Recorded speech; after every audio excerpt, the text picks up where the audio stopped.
उपस्थित हूँ आप सबके सामने। आज जिनकी कुंडली लेकर के आए हुए, इनका नाम स्नेहा है और ये नासिक महाराष्ट्र से ये कुंडली इन्होंने भेजी है इनके पति ने। सवाल पहले पढ़ दूँ? आइए, इनका सवाल, एक सवाल जो है वो उसका उत्तर मैं दे दूंगा, पढ़ूंगा नहीं। दूसरा प्रश्न है ये, शीघ्र क्रोधी हैं, पेशेंस बिल्कुल भी नहीं है, कुछ चीज़ें जो कभी घटी ही नहीं उसका भी कभी भय लगा रहता है, मन में नेगेटिव विचार आने शुरू होते हैं तो बहुत नेगेटिविटी बढ़ जाती है और उसको कंट्रोल कैसे किया जाए, बुरे सपने पड़ते हैं उसका भय बना रहता है, कुछ अलग सा भय मन में आता है जो कभी नहीं होता। और बाकी कुंडली विशेषण, कुत्ता या घर के छोटे प्राणियों से डर लगता है, जो काम करती हैं उसका रिकॉग्निशन नहीं मिलता है। अब एक बात बताता हूँ, घर में कुत्ता पाले हैं तो निस्संदेह उसको अपने घर में ना लाइए, बिस्तर तक ना लाइए, उसको दरवाजे तक ही रखिए, बांध के रखिए, उसको उसके क्षेत्र में ही रखने का काम करिए। नहीं तो भविष्य में कई बार या कभी भी आप जो काम करते हैं, जो भी आप कृत्य करते हैं धार्मिक, जैसे आपने कोई मंत्र जपा, कोई भी आपने दान दिया, किसी ब्राह्मण को कोई काम कराया, जितने भी धार्मिक गतिविधियां आप करते हैं, और अगर आपकी कुंडली में कुत्ता बैठा है या कुंडली में कुत्ता बैठा है, नहीं मतलब घर में कुत्ता है, तो स्वीकार करके ये चलना होगा कि आपको उसका फल मिलने वाला नहीं है। आपके पितर आपके हाथ से कभी भी अन्न ग्रहण नहीं करते, न तो वो कभी आपसे संतुष्ट होते हैं। आपके द्वारा किया गया कोई भी धार्मिक कृत्य आपको परिणाम नहीं देता है। गाय की सेवा और गाय को छू लेने से, गाय माता को छू लेने से पुण्य, वृद्धि और पाप का क्षय होता है। और कुत्ते को छू लेना और कुत्ते को अपनी गोद में पकड़ करके उसके मुंह से मुंह लगा करके जो है वो सारी चीजें जो होती हैं वो आपको निकृष्टतम और निकृष्ट बनाती हैं। जीव से प्रेम आवश्यक है। अगर इतनी ही शौक की स्थिति है तो मगरमच्छ को अपने बिस्तर पर लाइए, लेके आइए, चींटियों के साथ मित्रता करिए। आपको पता नहीं है कि हमारा समाज कहाँ जा रहा है। आपको एक बड़ी अद्भुत बात बताता हूँ। आपने पहले जंगल से शेर को उसमें लाया, वो सर्कस में लेके आए, फिर उसके बाद धीरे धीरे पालतू बनाया। आप जरा गौर करो कि आने वाले समय में आप कहाँ जा रहे हैं। पहले आप विवाह पुरुष से करते थे, स्त्री से करते थे, धीरे धीरे जो है वो उसमें समलैंगिक संबंधों का अनावरण हो जाता है। फिर उसके बाद आप जो है वो पशु को प्रेम करते हैं, उसको पप्पियां लेते हैं, उसको पकड़ते हैं। फिर उसके बाद धीरे धीरे एक ऐसी स्थिति आएगी जब आप कुत्ते से विवाह कर लेंगे, बिल्ली से विवाह कर लेंगे, घोड़े से विवाह कर लेंगे। इस तरीके का भाव बढ़ेगा। हाँ हाँ, और वो दिन दूर नहीं है। मैं हंस रहा हूं इस समाज पे। अगर किसी की बात है तो निस्संदेह बात समझ सकता है, और नहीं तो फिर वो दिन दूर नहीं जब आप ऐसे ऐसे संबंधों में पड़ेंगे और ऐसे ऐसे विवाह होने लगेंगे। पुरुष ने किया कुत्ते से विवाह, ऐसे ऐसे तमाम तरीके की घृणित चीजें होने लगती, और वो हो सकता है। इस वजह से बच के रहने की बात है। आइए, आपको मैं सबसे पहले, आपने जितने भी सवाल पूछे हैं उसका एक सबसे बड़ा और सर्वसाधारण सा उपाय और सबसे बड़ा कारण, इनकी कुंडली का चंद्रमा कमजोर है। हाँ, और एकमात्र कारण। आप इसके लिए तमाम तरीके की समस्या को देख सकते हैं। कोई बोलेगा राहु और केतु के इधर सारे ग्रह हैं, कोई बोलेगा इधर सारे ग्रह हैं, पर मैं समझता हूं कि सब बेकार। ये चंद्रमा इतना जबरदस्त ग्रहण में लगा कर बैठा है कि दरअसल वो जन्म कुंडली में विचार के सुख भाव में ग्रहण लगा है, और टाइट कंजंक्शन का 22 डिग्री के चंद्रमा और 25 डिग्री के केतु भयंकर उत्पाती मचाए हैं। और यहाँ पे आकर के उनका प्रभाव देखो, राहु यहाँ, विचार बनना यहाँ से, विचार का सुख यहाँ पे और इसका सुख यहाँ पे।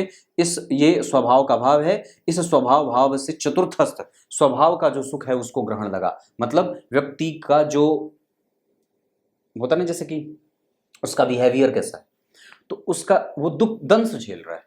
और चंद्रमा क्यों कमजोर हो जा रहे हैं? क्योंकि पक्ष बल से बिल्कुल ही कमजोर, कृष्ण पक्ष के द्वादशी त्रयोदशी के चंद्रमा व्यक्ति को बिल्कुल ही पजल्ड बना देते हैं। वो समझने ही नहीं देते कि चीजें हो क्या रही हैं। वो ये स्वप्न का भाव है ना, यहाँ पे ये स्वप्न का भाव है। इस भाव के अधिपति देखिए उच्च का, तो व्यक्ति स्वप्न देखे और सूर्य के साथ। अब जरा विचार करिए, तो व्यक्ति की कुंडली में गुरु और सूर्य जैसे दो तात्विक ग्रह जो व्यक्ति को तत्वतः मजबूत बनाते हैं, वो बाहर चले गए। उच्च के गुरु 12वें के भी अच्छे नहीं होते, और सूर्य 12वें चले गए। तो सूर्य कौन है? धन के, लग्न के अधिपति, 12वें, अष्टम भाव के अधिपति के साथ 12वें। लग्नेश का संबंध पंचम भाव के अधिपति और अष्टम भाव के अधिपति के साथ 12वें हुआ। तो व्यक्ति अब अपने प्रभाव से दूर है, अपने स्वास्थ्य से दूर है, नेचुरल बिहेवियर से दूर है, उसकी वास्तविक जो छाया है वो उसको दिख ही नहीं रही है, या वो अपने आप को अभी भी पहचान नहीं पाया है। वो उसको अभी भी अपने ऊपर काम करने की बारी है, जहां वो मेंटल स्टैब्लिशमेंट से दूर है, जहां उसने खुद पे काम करे ही नहीं है, उसने खाली दूसरों के लिए ही काम करे हैं। पत्नी, पति, बेटे, बेटियां, पड़ोसी, अड़ोसी, ये सब चीजें उसके दिमाग में ज्यादा घूमती हैं, और इस कारण से कई बार वो दूसरों के लिए बेवजह की चिंताओं में फंसा रहता है, उलझा रहता है। मतलब आपको अपने बारे में पहले विचार करना है, पहले अपने आप को स्वस्थ रखना है, पहले अपने स्वास्थ्य का ध्यान रखना है। परिवार दूसरे नंबर पे आ सकता है सबसे पहले, क्योंकि अभी आप मारक दशा में भी जी रहे हैं, और 2023 के फरवरी तक ये आपको परेशान करेगा। मेरे कहने का मतलब ये है, मैं ये नहीं कहता कि आप अपने घर परिवार का ख्याल ना रखें, ऐसा नहीं है, पर वस्तुतः जब आप स्वस्थ रहेंगे तभी ये बात होगी, क्योंकि अभी आप मारक ग्रह की दशा में हैं। शनि इस कुंडली के लिए, सिंह लग्न की कुंडली के लिए रोगेश और सप्तमेश होते हैं, इस कुंडली के लिए वो अच्छे नहीं होते, पर गनीमत है और ये बहुत अच्छी बात है कि अब आपकी कुंडली से वो जा चुके हैं या जा रहे हैं। 2023 के फरवरी 27 से बुध आएंगे, जो आपकी कुंडली के लाभ और धन के अधिपति होकर के लग्न में बैठे हैं। ये दोनों ही तरीके से आपकी कुंडली में महाधनी योग बना रहे हैं, पर किसी भी प्रकार का धन योग तभी अच्छे तरीके से समुचित ढंग से परिणाम दे पाता है जब जन्म कुंडली में चंद्रमा अच्छे हों और आपकी कुंडली में ग्रहण लगा है। जो रिकॉग्निशन मिलता है ना भाई जी, वो यहां से मिलता है। ये यहां पे धनु राशि के राहु बैठे हैं, वो तटस्थ हैं, मतलब आधा है आधा नहीं है। मतलब व्यक्ति अपने पहचान पे कभी काम कर ही नहीं पाया है, या फिर उसको जो इस उसकी मंशा थी वो कई बार वो आगे बढ़ के वो फ्लरिश करती ही नहीं है।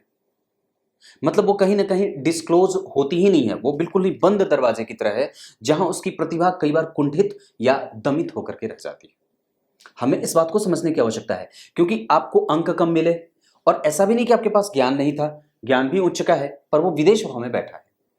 सूर्य नैतिकीय तत्वों के कारक और बैलेंस के कारक होते हैं। आप जरा विचार करिए, बहुत ही अच्छे तरीके से समझना होगा।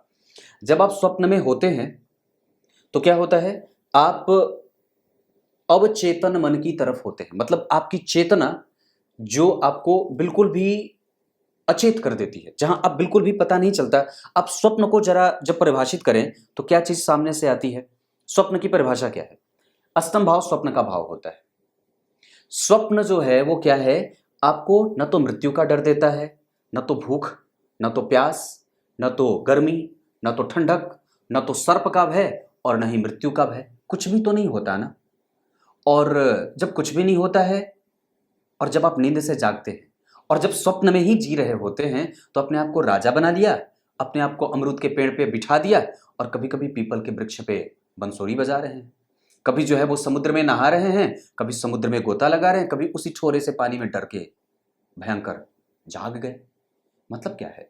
मतलब यह है कि व्यक्ति की कुंडली का जो फोकस है, जो व्यक्ति की कुंडली का मानसिक चेतन मन है, नेत्र जो होते हैं वो आगे होते हैं। ये भौतिक वस्तुओं को देखने के लिए बनाए गए हैं परमात्मा के द्वारा, पर वस्तुतः जो हमें भविष्य देखने की क्षमता जो देते हैं, या हमारे भविष्य में घटित होने वाली घटना, हमारे अंदर जो ऐसी किरणें जिसको ये नेत्र नहीं पहचान पाते, वो नेत्र पीछे होते हैं दिमाग के पिछले हिस्से में, जिसको कि मंत्र के द्वारा, तंत्र के द्वारा और प्रयास के द्वारा, ध्यान के द्वारा, धारणा के द्वारा और समाधिस्थ होकर के एकदम कंठस्थ होने के द्वारा जगाया जाता है, और जो सबके वश की बात नहीं है। तो जब आप डर रहे हैं स्वप्न से, इसका मतलब है कि आपको आपकी कुंडली के चंद्रमा को देखने की आवश्यकता है, जो कि आपकी कुंडली में ग्रहण में है। वो चंद्रमा पुनर्वसु नक्षत्र में है, जिसके अधिपति जन्म कुंडली में देखिए 12 में ठीक नहीं होते। मतलब ऐसा नहीं कि वो ठीक नहीं होते, वो कुछ विशेष मामलों में ठीक नहीं होते, जैसे ऋण के मामले में, रिकॉग्निशन के मामले में, वो क्षमता जो आपके अंदर, कार्य क्षमता जो है, जो आप और भी ज्यादा बेहतर कर सकते थे, उसके मामले में। अगर आप खाने पीने की सामग्री और या रेस्टोरेंट या चाय बागान या फिर कुछ ऐसी चीजें कर रहे हैं तो बिल्कुल ठीक है। मंगल के साथ शुक्र का बैठना, चतुर्थ भाव के अधिपति का लग्न में बैठना, पिता माता का प्रभाव, माता भाव का अधिपति लग्न में, पिता भाव का अधिपति लग्न में, ये दोनों ही चीजें बन रही हैं, मतलब पिता भाव का अधिपति लग्न में, माता भाव का अधिपति लग्न में। बुध और मंगल क्रिएटिविटी, आप अपने दिमाग को और भी ज्यादा बृहद आकार दे सकती हैं और उसका काल अभी आ रहा है। आप अपने रेस्टोरेंट को कैसे और भी ज्यादा अच्छा बना सकते हैं, कोई भी चीज नया कैसे कर सकते हैं, कोई नई चीज जो आपके दर्शकों को लुभा सकती है, आप इस पे काम कर सकते हैं। अपने अंदर के काम करने की क्षमता को और भी अलग कर सकते हैं। जहां पे आप बैठे हैं और ब्लॉक किया हुआ है अपने आप को, इस दिमाग को, उसमें आप घूम घूम करके अपने ही कमजोरी को पकड़ के उसको इनकाउंटर कर सकते हैं, जहां पे शायद किसी की दिमाग ना जाती हो। आपके पास वो दिव्य क्षमता है कि आप इस मंगल और इस बुध का पुनरावलोकन करके उस कमजोरी को पकड़ के उसको सही तरीके से, उसका सुनियोजित ढंग से नियमन करके आप अपनी ऊर्जा का सही इस्तेमाल कर सकते हैं। क्योंकि ये वस्तुतः बाहर छटक गए हैं। गुरु और सूर्य जब 12 में होते हैं तो व्यक्ति के वास्तविक जो उसके नेचर होते हैं वो उस पर व्यक्ति अडिग नहीं होता है, या उस पर वो टिकता नहीं है, वो कई बार फ्लक्चुएशन में होता है। और ऐसी स्थिति इसलिए भी होती है क्योंकि आपकी कुंडली का चंद्रमा पक्ष बल से कमजोर है, इनकम में रेगुलरिटी नहीं होती, व्यक्ति की बुद्धि एक जैसे हमेशा काम नहीं करती, वो कई बार लगातार एक जैसा नहीं होता, उसके निर्णय बदलते रहते हैं, उसमें फ्लक्चुएशन का भाव रहता है, वो किसी भी एक चीज पर टिक करके नहीं होता है। तमाम तरीके की चीजें, मतलब आपके दिमाग में उलूल जुलूल चीजें, बेवजह की चीजें, बकवास भी कई बार होंगी। ऐसा इसलिए होगा क्योंकि आपकी कुंडली में जो ओजस्विता है, जो आपके अंदर की मोरल वैल्यू है, वो कहीं ना कहीं स्क्वीज है, निचोड़ी हुई है आपके परिस्थितियों के द्वारा। जहां व्यक्ति एक बार स्वयं को बहुत ही ऊंचे लेवल पे ले जाकर के स्थापित करना चाहता था, लेकिन वो नहीं हुआ, पथ भटका और पता नहीं कहां गुम हो गया। ये समझने की बात है। और निस्संदेह आप अपने लक्ष्यों से कई बार इतर हो जाते हैं या फिर बदल जाते हैं। तो मेरे कहने का मतलब है कि आपकी कुंडली में जो डेली बेसिस का इनकम है वो कहीं ना कहीं आपकी कुंडली में पीछे है, ये ठीक नहीं होता। और हालांकि कुछ मामलों में ठीक है, ये इस मामले में ठीक होगा कि आपके पास आर्थिक तंगी नहीं होगी, आप अर्थ से कभी भी परेशान नहीं होंगे, आपके पास अर्थ की समस्या नहीं होगी, आप कभी भी विवाह के बाद आर्थिक रूप से कभी भी अपने आप को तंग महसूस नहीं करेंगे। लग्न में मंगल बैठे हैं जो आपकी कुंडली के भाग्येश हैं, भाग्य का बल मिला, मतलब आप जो भी काम करेंगे उसमें पूर्वजों का बल है। दशम भाव के अधिपति के साथ बैठे हैं, धर्म का कर्म से योग बना, धर्म का कर्म से योग बना, धर्म कर्माधिपति योग, और वो भी लग्न में, पर किसके साथ? तो धन के अधिपति के साथ।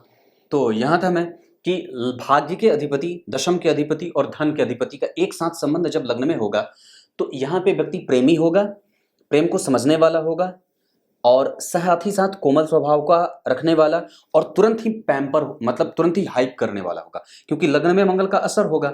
शुक्र के साथ बैठने से कोमल स्वभाव, तो प्रेम को समझे, बुध के साथ बैठने से क्रिएटिविटी जुड़ जाएगी, और मंगल के बैठने के कारण उसमें उग्रता, व्यग्रता, चंचलता, चित्त का अस्थिर होना, और अस्थिर होना इसलिए भी जुड़ जाएगा क्योंकि मंगल चंद्रमा जो है वो केतु के साथ ग्रहण, ये इस कुंडली की सबसे खराब बात है। यहाँ ये नहीं होना चाहिए था। और दूसरे नंबर पे आप जब गौर करें तो शनि का संबंध यहां से बन रहा है, आयु बहुत अच्छी है, लेकिन चूंकि अब बुध की दशा है जो द्वितीय भाव के अधिपति होकर के लग्न में सिंह राशि के बैठे हैं, कई बार ये पित्त जनित समस्याएं दे सकते हैं। और साथ ही साथ वो मंगल के साथ बैठे हैं जो इस मंगल की, जो ये मंगल इस कुंडली के लिए कारक होते हैं। मतलब मंगल और बुध का यहां बैठना, ये कोई रोग के कारक नहीं होंगे, लेकिन चूंकि वो जन्म कुंडली के दशम भाव के अधिपति के साथ तृतीय भाव के भी अधिपति होते हैं, यानी कि द्वितीयेश और तृतीयेश भी एक साथ बैठ रहे हैं, इस कारण से, और चूंकि जन्म कुंडली में चंद्रमा ग्रहण में है, हमें अपने स्वास्थ्य को भी ध्यान रखने की आवश्यकता महसूस होगी। और निस्संदेह मंगल के साथ बुध का बैठना, आपके पास क्रिएटिविटी अच्छी है, आप अच्छे तरीके से किसी भी चीज को कन्विंस कर सकते हैं, आपके पास किसी भी चीज को अडॉप्ट करने की शक्ति बहुत अच्छी है। और निस्संदेह व्यक्ति के पास मंगल अगर लग्न में होंगे और पूर्वा फाल्गुनी के होंगे तो कहीं ना कहीं मघा नक्षत्र के शुक्र आपको अनुभव दे रहे हैं, आपके पास चीजों को समझने की शक्ति बहुत अच्छी है, आप ताड़ जाते हैं, चीजों को समझ जाते हैं। मंगल आपकी कुंडली में शुक्र के नक्षत्र में बैठे हैं, इस वजह से व्यक्ति के पास सजाने की शक्ति है, संभालने की शक्ति है, अनुभव का आधार बना हुआ है। बुध आपकी कुंडली में वक्री। अब जरा समझिएगा, तो तीन कुंडली में जो ग्रह तीन हैं, जैसे शनि वक्री हैं, बुध वक्री हैं और शुक्र वक्री हैं, तीन ग्रह जब वक्री होंगे तो कुंडली को थोड़े कमजोरीपन का एहसास होने लगेगा, और वो सिर्फ इसलिए क्योंकि वक्री ग्रह जो होते हैं वो वस्तुतः कई बार परिणाम कमजोर करने लगते हैं। इस कारण से व्यक्ति की क्रिएटिविटी, इस कारण से व्यक्ति का करियर, इस कारण से व्यक्ति का जो संपूर्ण रिलेट करने के बाद जो हटना होता है वो नहीं होता। आप हट करके कितना सोचते हैं, आपकी कोई भी विचारधारा जो बनती है उसमें कभी भी आप अकेले नहीं होते, आप कभी भी स्वतंत्र नहीं होते। ये मन की बात है, विचार करने की बात है। मैं जो बता रहा हूं ये सिर्फ आप जानते होंगे, आपके पति भी नहीं जानते होंगे। आपके जो स्वप्न हैं वो सिर्फ अकेले नहीं है, वो बल्कि अपने पति, अपने बच्चे, अपने सभी लोगों से जुड़ करके देखे जा रहे हैं। इसका मतलब है कि व्यक्ति इतना ज्यादा अंदर तक धंसा हुआ है कि वो निकलने से निकल ही नहीं रहा है। क्यों ऐसा हो रहा है? यहां पे राहु नीच के बैठे हैं और यहां चंद्रमा बैठे हैं 12वें। यहां सूर्य और राहु एक दूसरे के साथ, देखिए जैसा पापग्रह कैसे बैठा हुआ है। एक तरफ राहु खराब बैठे हैं, सूर्य के शनि के राहु, सूर्य के राहु अच्छे नहीं होते, सिंह के राहु। और यहाँ पे जो स्थिति बन रही है, ये जो स्थिति है अपनी कुंडली में सबसे ज्यादा अच्छी है, जो निश्चित रूप से व्यक्ति को व्यवसाय करने के लिए उद्वेलित करती है। बुध यहाँ के अधिपति, गुरु स्वग्रही और शुक्र आपकी कुंडली में धन के अधिपति। जहां शुक्र ने जन्म कुंडली में दशम भाव को देख करके, शुक्र यहाँ भी दशम भाव से संबंधित है, दशम में होकर के लग्न में बैठे हैं। यहाँ पे भी शुक्र का दशम से संबंध बन रहा है। यहाँ पे शुक्र जो है वो जन्म कुंडली में गौर करिए तो शुक्र की स्थिति यहाँ नहीं है, पर यहाँ पे के जो अधिपति हैं शनि, वो शुक्र की उच्च राशि में बैठे हैं और अपनी उच्च की राशि से शुक्र जो है वो पंचमस्त बैठे हैं। अपनी उच्च की राशि से केंद्र और त्रिकोण में गया ग्रह इस भाव का बल तो बढ़ाएगा ही, साथ ही साथ वो इस भाव का भी बल बढ़ाएगा और साथ ही साथ वो इस भाव का भी बल बढ़ाएगा। मतलब दाम्पत्य प्रेम से युक्त हमेशा ही रहने वाला है। हाँ, शुक्र और बुध का यहाँ बैठना, कई बार व्यक्ति का पति व्यक्ति को प्रेम ज्यादा करता है, वो थोड़ा कमजोर या कम, या कई बार वो बता नहीं पाता है कि मैं तुमसे प्रेम करती हूं। ये एडमिट व्यक्ति कम बार कर पाता है। गुरु का 12वें जाना, उच्च का होना, ये विपरीत परिस्थिति बनाते हैं, पेट से संबंधित समस्याएं देते हैं और कई बार व्यक्ति को जीतने वाला बना देते हैं। व्यक्ति कभी भी किसी ऋण में नहीं रहेगा, कभी भी अपने दुश्मनों से हारेगा नहीं। उसकी विद्वता, उसके तात्क्षणिक और लाक्षणिक गुण में जो होता है, जैसे कि तर्क करने की क्षमता, तुरंत ही समस्या से निजात पाने का तर्क और ज्ञान, ये व्यक्ति के पास रहेगा।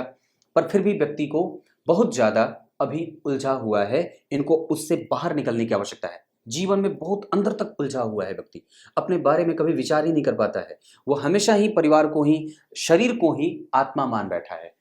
अगर दृष्टिकोण रखे तो दार्शनिक दृष्टिकोण से, मतलब ये शरीर ही आत्मा नहीं है, आत्मा के लिए आपने काम करे ही नहीं है, आत्मा के लिए काम करने की आवश्यकता है।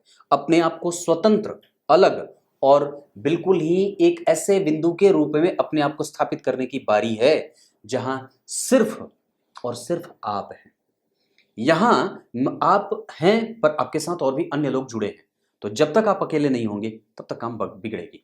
धन भाव के अधिपति का लग्न में आना ये बहुत अच्छी बात होगी।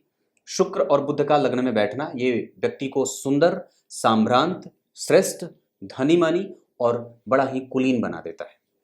पराक्रम भाव के अधिपति का लग्न में आना, जो इस कुंडली के लिए दशमेश होते हैं, व्यक्ति को स्वयं का कारोबार स्थापित करवाते हैं और व्यक्ति स्वयं का कारोबार कर सकता है।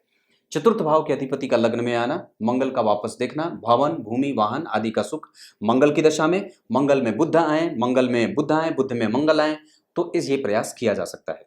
और निस्संदेह अभी जो दशा आने वाली है 2023 के फरवरी से, वो निस्संदेह व्यक्ति को संतान का सुख, गर्भ का सुख और कई प्रकार से जो भी आप चाहते हैं उसका सुख आपको देने के लिए तत्पर हो जाए। वो बुध अगर जन्म कुंडली में मंगल जैसे ग्रह के साथ बैठा है, जो कि भाग्येश हैं, तो कहीं ना कहीं कुछ अच्छी चीजें भी दिख रही हैं। पंचम भाव थोड़ा कमजोर है, इस कारण से कई बार व्यक्ति का गर्भ कमजोर होता है और कई बार गर्भधारण क्षमता कमजोर होती है। इसके लिए मैं आपको उपाय भेजूंगा। पंचम भाव के अधिपति 12वें, इस वजह से सुख है पर थोड़े विलंब से। गुरु की दृष्टि यहाँ पे है, सामान्यतः अच्छी चीज है। और छठे भाव के अधिपति का छठे में बैठना, व्यक्ति के पास आलस्य नहीं है, वो काम पे तत्पर है, अनुशासित है, आयु अच्छी है और प्रणेता है, समझदार है, अनुभवी है, पंडितों का पूजक है और धर्म का पालन करने वाला है। सप्तम भाव के अधिपति की चर्चा करी। अष्टम भाव के अधिपति का उच्च का 12वें जाना ऋण से मुक्ति तो देते हैं, पर कई बार ये स्वास्थ्य को कमजोर करने का काम करते हैं और व्यक्ति की जो स्थिति होती है जैसे उलझने की, वो ज्यादा तीव्र कर देते हैं। या कई बार वो धन खर्च करने के मामले में या व्यक्ति के स्वास्थ्य के ऊपर कई बार धन खर्च करते या होते देखा जाता है। गुरु वहां पे आश्लेषा के बैठे हैं, बुद्धिमान बनाने के साथ साथ कंफ्यूज भी करते हैं, चपल चंचल चालाक बना देते हैं, या कई बार व्यक्ति को ईगोसेंट्रिक बना देते हैं, या कई बार व्यक्ति को ईगोइस्टिक नेचर दे देते हैं, या बहुत ही ज्यादा उग्र, क्रोधी या उन्मादी स्वभाव का बना देते हैं। मतलब मोरालिटी थोड़ी सी कमजोर हो जाती है, मोरल वैल्यू कमजोर हो जाती है, आपको अपने क्रेडिबिलिटी पे काम करने की आवश्यकता होगी। अष्टम भाव के अधिपति 12वें गए हैं, विपरीत राजयोग बनेगा और उच्च के हैं, और वस्तुतः उन पे छठे भाव के अधिपति की दृष्टि है। मतलब मुझे काम करना है कि मृत्यु के बाद मेरा पुनरागमन ना हो जाए। जीवन वही श्रेष्ठ होता है जो वास्तव में दोबारा जीवन का कारण ना बने। मृत्यु वही श्रेष्ठ होती है जो दोबारा मृत्यु का कारण न बने। जन्म वही श्रेष्ठ होता है जो दोबारा जन्म लेने का कारण न बने। इस पे आपको काम करना है। मतलब अपने आप को जीवन में उलझा के नहीं रखना है। हमें परम गति को प्राप्त करने के लिए अपने अंदर से धर्म को जागृत करने की आवश्यकता है। इस पे काम करिए। भाग्य भाव के अधिपति का लग्न में आना, ये आपके साथ है, आपका धर्म आपके साथ है, और धर्म के साथ जुड़ करके काम करना, शुद्ध पैसे कमाना, शुद्धता से धन कमाना, ये आपकी कुंडली में लिखा है। एकादशवें भाव के अधिपति का लग्न में आना, महालक्ष्मी योग, महाधनी योग बनेगा। भाव से समझते हैं कि किस भाव के अधिपति को कहां जाना ठीक था। लग्न के अधिपति का 12वें जाना ये ठीक नहीं था। स्वास्थ्य कमजोर, हड्डियां कमजोर, पेट से संबंधित समस्याएं, और कई बार व्यक्ति को चटकने का डर और पेट से अतड़ियों से संबंधित समस्याएं होती हैं, ऑपरेशन वगैरह करना पड़ता है। धन भाव के अधिपति का लग्न में आना ये ठीक था, ये बहुत अच्छा है धन के मामले में। पराक्रम के अधिपति का लग्न में आना मेहनती बनाने के लिए काफी होगा। छोटे भाई बहनों का संबंध अच्छा होता है। चतुर्थ भाव के अधिपति का लग्न में जाना ये सुख, समृद्धि आदि आदि चीजों से युक्त रखता है।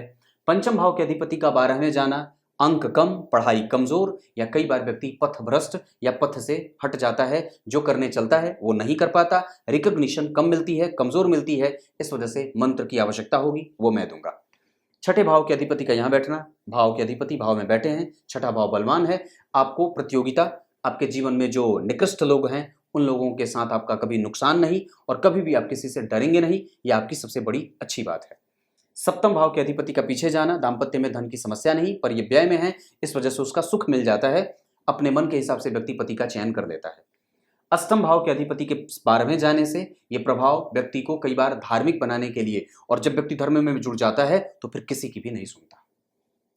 भाग्य भाव के अधिपति का लग्न में जाना, अपने भाव से पंचमस्त, ये बहुत अच्छा था। धन के मामले में, धर्म के मामले में, आध्यात्मिक नेचर के मामले में, दर्शन के मामले में, चीजों को देखने के मामले में, अलग दृष्टिकोण देने के मामले में, ये चीजें मंगल आपकी कुंडली में करेंगे। दशम भाव के अधिपति का लग्न में जाना, व्यक्ति अपने पैरों पर खड़ा हो, शुभग्रह की राशि बनी, केंद्र में बैठे। अपने भाव से चतुर्थस्थ शुभग्रह का जाना व्यक्ति के करियर को सही दिशा दे देती है। व्यक्ति को मालिक बनाया जा सकता है, उसको गल्ले का मालिक बनाया जा सकता है, और वो निसंदेह उस काम को बखूबी निभा भी सकता है। एकादशवें भाव के अधिपति का अपने भाव से तृतीयस्थ लग्न में जाना, ये महाभाग्यशाली योग मैंने बताया है। नक्षत्र के आधार पर सूर्य और गुरु दोनों आश्लेषा में, इस वजह से कई बार व्यक्ति की कन्विंसिंग कैपेसिटी क्षुब्ध होती है, और कई बार वो बहुत ही छोटा ही सोचता रहता है, बहुत ही ब्रॉड माइंडेड नहीं हो पाता, या कई बार उस पर काम नहीं कर पाता है। चंद्रमा पुनर्वसु के धार्मिक और यशस्विता का गुण रहे, पर वो कमजोर, उलझने के कारण, अपनी पारिवारिक जिम्मेदारियों के कारण ही कई बार व्यक्ति धर्म को स्थान नहीं दे पाता है। गुरु जो है वो ठीक, बुध भी ठीक है, जन्म कुंडली में खराब नहीं बैठे, पर ये दोनों ग्रह वक्री हुए हैं, बुध और शुक्र, इस कारण से कहीं ना कहीं वो शिफ्ट करेंगे तो थोड़े बहुत कमजोर परिणाम भी देखने को मिलेंगे। अगर चलित कुंडली की मैं बात करूंगा तो आपकी कुंडली में जो स्थिति बनेगी उसके आधार पर बुध, शुक्र और सूर्य ये सब चलित कुंडली में लग्न में आ रहे हैं। मतलब बुध, ये मंगल जो है वो जन्म कुंडली में द्वितीय भाव में, और चंद्रमा जो है वो जन्म कुंडली में आगे चले जा रहे हैं। मतलब चंद्रमा और केतु आगे, और चंद्रमा और केतु चतुर्थ, यहाँ पे 12वें भाव में 4 नंबर की राशि में। इसका मतलब है कि व्यक्ति कहीं ना कहीं उलझा हुआ जरूर है, और जन्म कुंडली में गौर करिए तो मंगल द्वितीय भाव में आकर के व्यक्ति के स्वभाव को कड़वा और कठोर बना रहा है। चलित कुंडली में मंगल जो है वो यहाँ के परिणाम में दे रहा है, और यहाँ पे बुध शुक्र के साथ गुरु भी आ जा रहे हैं और सूर्य भी आ जा रहे हैं। तो ये जो स्थिति बन रही है वो कहीं ना कहीं व्यक्ति के पास यशस्विता, ज्ञान से संपन्न, पौराणिक होना, धार्मिक होना, यशस्विता का गुण रखना, पर इन सबके अतिरिक्त व्यक्ति जो है वो बहुत ही ज्यादा बोल देने वाला हो जाता है, कई बार उग्र बोल देने वाला हो जाता है, कई बार अपने आप को मालिक समझ बैठने वाला हो जाता है, जबकि उसको कई बार पता नहीं होता कि उसके ऊपर भी एक मालिक बैठा हुआ है। तो अपने आप को ज़्यादा मालिक समझने की आवश्यकता नहीं है। शनि जो है वो राहु के साथ है, इस वजह से मैं समझता हूँ कि आप अपने आप को, डरने की तो बात है नहीं आपकी कुंडली में, तो आप डरते होंगे नहीं किसी से, पर हाँ इतनी बात है कि आप साहसी नेचर के हैं। राहु जो है वो जन्म कुंडली में यहाँ से उठ करके यहाँ आ जा रहे हैं, मतलब राहु छठे भाव का परिणाम कर रहे हैं। इसका मतलब ऐसा नहीं कि वो संपूर्ण वहीं के परिणाम में देंगे, ये यहाँ से भी युक्त है, मतलब पंचम भाव से भी। इस वजह से गर्भ का कमजोर होना देखा जा रहा था। और कई बार जो रिकॉग्निशन नहीं मिलते, अगर ये राहु, जरा विचार करिएगा, अगर ये राहु यहाँ के परिणाम देने वाले हो जाते संपूर्णतया, तो फिर गर्भ नष्ट की स्थिति नहीं बनती, या फिर व्यक्ति को रिकॉग्निशन जो मिलनी चाहिए थी वो संपूर्ण मिल जाती। लेकिन ऐसा नहीं है, क्योंकि यहाँ पे आधा फल मिल रहा है, यहाँ के अधिपति 12 में है, इस वजह से भी वो भाव कमजोर हो रहा है, निचोड़ा जा रहा है, परेशान हो रहा है। तो ये चीजें बनती हैं। जन्म कुंडली के नवांश चार्ट में राहु का यहाँ बैठना, यहाँ के अधिपति का पीछे जाना, यहाँ के अधिपति का पीछे जाना, ये सारी चीजें जो है वो प्रेम विवाह की तरफ व्यक्ति को उन्मुख करती हैं और व्यक्ति को उलझाती हैं। उलझना नहीं है जीवन का लक्ष्य, उलझना नहीं, मुक्त होना होता है। दशाओं के क्रम में अगर बात करूंगा तो बुध आपकी कुंडली में आ रहे हैं और उनके ऊपर किसी भी पापग्रह का कोई प्रभाव नहीं है, उनके ठीक पीछे गुरु बैठे हैं, तो संभाल लेंगे। नवमांस कुंडली में वो शुभग्रह होकर के शुभग्रह के साथ शुभग्रह की राशि में बैठे हैं, ये अच्छी बात होगी। और वो जन्म कुंडली के पंचमेश होकर के बैठे हैं, कई बार यहाँ पे पंचम भाव के अधिपति एक्टिव होते हैं और केतु लग्न में बैठे हैं, संतति का सुख है। जन्म कुंडली में ऐसी कोई बात नहीं है, क्योंकि गुरु और शनि जन्म कुंडली में यहाँ देख रहे हैं तो थोड़ी बहुत विलंब के साथ ये चीजें मिल जाती हैं। लाभेश लाभ में बैठ करके पंचम को देख रहे हैं, खराब नहीं होगा। आपकी कुंडली में D7 चार्ट एक बार देखना आवश्यक होगा। तो मैं समझता हूं कि लग्नेश है, चंद्रमा नीच के हैं, थोड़ी बहुत मशक्कत होगी, इस वजह से मैं कुछ आपको उपाय भेजूंगा, वो जरूर ही करना होगा। तब तक के लिए आपको और भी चीजें बता देता हूं। दशाओं के क्रम में अगर कुछ चीज, तो बुध की दशा आपको मेहनत करवाएगी, मेहनत करने के बाद परिणाम देगी और ये यादगार भी रहेगी। मतलब ये ऐसे वैसे गुजरने वाली नहीं है, ये बुध की दशा आपको देके जाएगी और निस्संदेह इस दौरान आप लाभ, यश, कीर्ति और कई प्रकार से धन धान्य से अपने आप को युक्त भी करेंगे और आपकी क्षमता का सही तरीके से लाभ भी उठा पाएंगे। क्योंकि ये बुध आपकी कुंडली में अगर दशा क्रम में देखते हैं तो आपकी कुंडली में ये बुध जन्म कुंडली सिंह लग्न की जब बने तो बुध पापक भाव के और धन भाव के अधिपति होते हैं, अशुभ होते हैं। ये सिंह लग्न की कुंडली के लिए मंगल और गुरु अच्छे होते हैं और सूर्य, पर इस कुंडली के लिए अच्छे नहीं होते शनि, इस कुंडली के लिए अच्छे नहीं होते शुक्र और इस कुंडली के लिए अच्छे नहीं होते बुध। मतलब शुक्र, बुध और शनि सिंह लग्न की कुंडली के लिए अच्छे नहीं होते, बाकी सूर्य, मंगल और गुरु इस कुंडली के लिए अच्छे होते हैं। इसका मतलब है कि गुरु उच्च के हैं, आपको और भी ज्यादा आध्यात्मिक नेचर फॉलो करना चाहिए, उस पर ध्यान देना चाहिए, नहीं तो कई बार सदगति नहीं होगी, क्योंकि षष्ठेश देख ले रहे हैं, ये चीज ठीक नहीं होता। और दशम भाव के अधिपति जो हैं वो जन्म कुंडली में लग्न में बैठे हैं, ये लक्ष्मी संपन्न योग बना रहे हैं और लग्न में मंगल बैठे हैं, जो कहीं ना कहीं इस कुंडली के भाग्येश होते हैं। तो व्यक्ति के जीवन में धर्म समाहित है और धर्म का प्रश्रय, आश्रय लेना ही होगा। क्लियर है? अब क्या बताऊं? सूर्य हमेशा ही अच्छे परिणाम करेंगे, अंतर में भी आएंगे। तो सूर्य की दशा में आप अपने व्यक्तित्व पे और अपने काम करने के तरीके को बदल सकते हैं और उस पर रिस्क ले सकते हैं। चंद्रमा आपकी कुंडली में आधा परिणाम कर रहे हैं, मंगल आपकी कुंडली में हमेशा ही अच्छे परिणाम करेंगे जहां बैठे हैं। बुध जिस स्थिति में है उसके आधार पर आपको वो कभी कभी धन खर्च करने की स्थिति या कई बार धन बटोर ना पाने का दम, मतलब जो एक कमजोर है वो स्थिति पैदा कर रहे हैं। गुरु आपकी कुंडली में हमेशा ही अच्छे परिणाम करेंगे, पर वो भाव से कमजोर है, इस वजह से उस पर काम करने की आवश्यकता है। मंदिर का दर्शन, मंदिर धोना, ब्राह्मण की सेवा, ब्राह्मण को दान देना, गाय माता की सेवा, एकादशी का व्रत, जीवन में राम रक्षा स्तोत्र का पठन पाठन, गीता जी के श्लोक का अध्ययन अध्यापन, ये सब चीज करना चाहिए। कीर्तन, भजन, मनन, चिंतन, ये सब आवश्यक है। इन सब चीजों के पीछे अपने दिमाग को लगाइए। गुरु के बाद शुक्र आपकी कुंडली के लिए अच्छे नहीं होते, वो अच्छे नहीं होते। इस वजह से कई बार वो आपको खाली भोगी प्रवृत्ति का बना देते हैं। शनि आपको कई बार चिंतित और कुंठा से ग्रसित बना देते हैं। राहु आपकी कुंडली में अच्छे नहीं बैठे हैं, इस वजह से मैं ये बात कहूंगा कि वो, हालांकि भाव उनका अच्छा है, खराब नहीं बैठे हैं, पूर्वाषाढ़ा के बैठे हैं और शुक्र आपकी कुंडली में लग्न में बैठे हैं, वो प्रवृत्ति खराब नहीं है, पर व्ययात्मक ज्यादा हो जाता है और कई बार व्यक्ति अपने माता और पिता का शत्रु बन जाता है, ऐसी स्थिति होती है। राहु और केतु में शुभता राहु की ज्यादा है, केतु सामान्यतया सामान्य परिणाम देंगे, न तो अच्छे न तो बुरे। ये बात आपकी कुंडली में बनती है। अभी बुध की दशा अच्छी जाएगी, पर वो कमज़ोर होते हैं, अच्छे नहीं होते, इस वजह से हमें गणेश जी की पूजा भी कर लेनी चाहिए, उनके मंत्रों का जप कर लेना चाहिए। उपाय मैं लिख के भेज दूँगा, तब तक के लिए बहुत बहुत नमस्कार।